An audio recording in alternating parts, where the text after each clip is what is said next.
Hi, today we will be talking about Chapter 9, Key Issue 4. Why do countries face obstacles to development?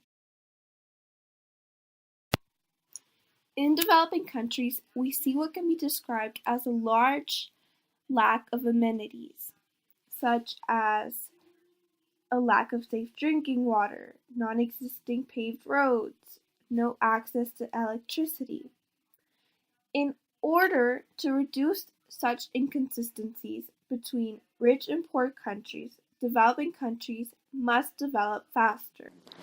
That can be achieved by increasing the per capita gross national income and using additional funds to make faster improvement in both social and economic conditions.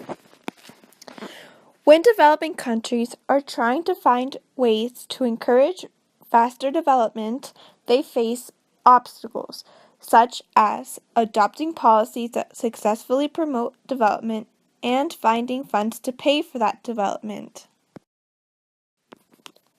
Some examples in where development can be identified is through great education, good health care programs, agriculture and food security, and security, law, and justice.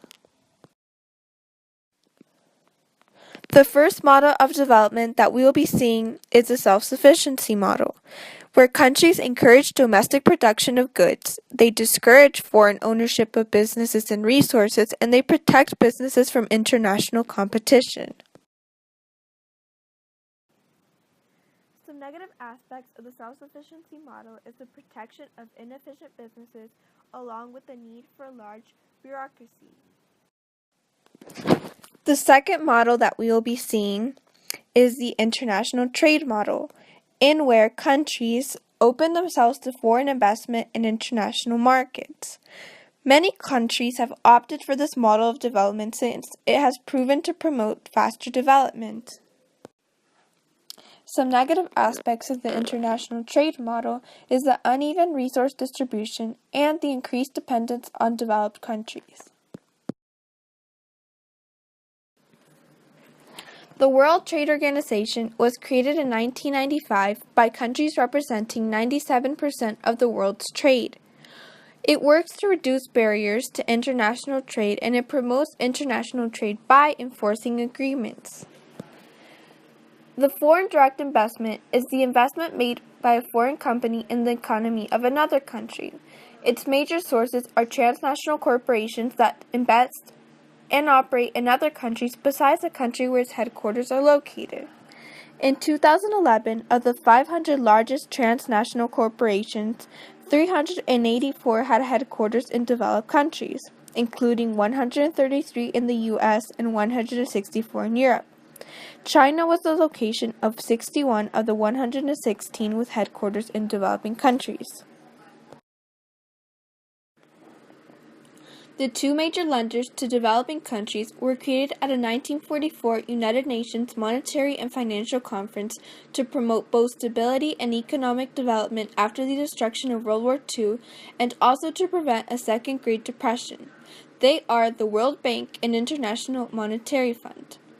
The World Bank provides loans to reform public administration and legal institutions, along with strengthening financial institutions and implementing transportation and social services.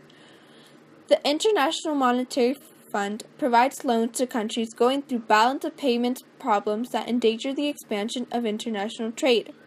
It is designed to help a country rebuild international reserves, stabilize currency exchange rates, and pay for imports without the imposition of harsh trade restrictions or capital controls that could damage the growth of world trade.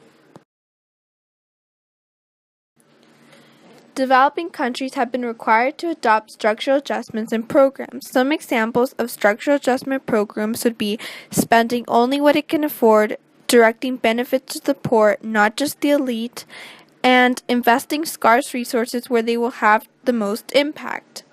In developed countries, they have had to choose between policies that promote short-term growth and those who promote austerity.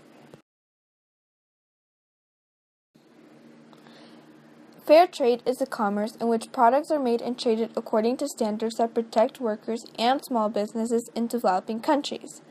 It involves a combination of both producer and worker standards. Many people aspiring to become business owners don't have enough money to qualify for a bank loan. An alternative loan that is offered to them is a microfinance, which is a provision of small loans and other financial services to individuals and small businesses in developing countries that are unable to obtain loans from commercial banks.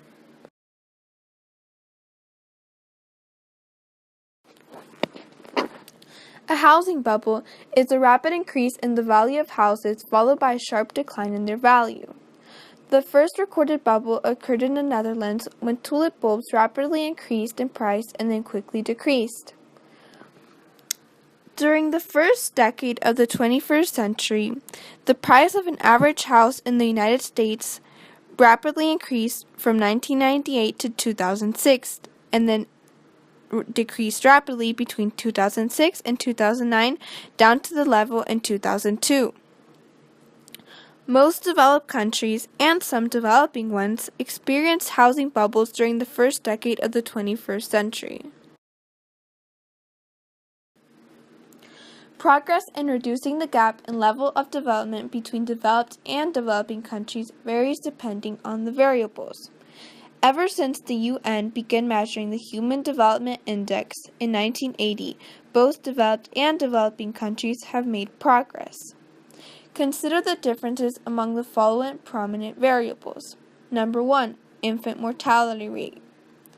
Out of every 1,000 births, the gap between MDC and LDC countries have decreased greatly since 1980.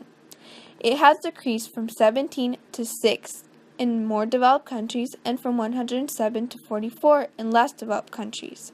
Number 2, life expectancy. The number of years a baby is expected to live has increased by 8 years in less developed countries and increased by 7 years in more developed countries. Number 3, gross national income per capita. The gap in wealth between more developed countries and less developed countries has widened. In more developed countries, it has increased from $20,000 to $33,000, and in less developed countries, it has increased from $1,000 to $5,000.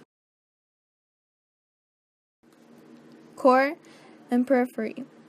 Uneven development is the increasing gap between core and peripheral regions as a result of the globalization of the economy, with countries at the core benefiting at the expense of countries on the periphery. In an unorthodox North Polar map projection, it emphasizes the central role that developed countries play in the world's economy. North America, Europe, and Japan account for a high percentage of the world's economic activity and wealth. Developing countries in the periphery have less access to the world centers of consumption, communications, wealth, and power, which are all grouped in the core.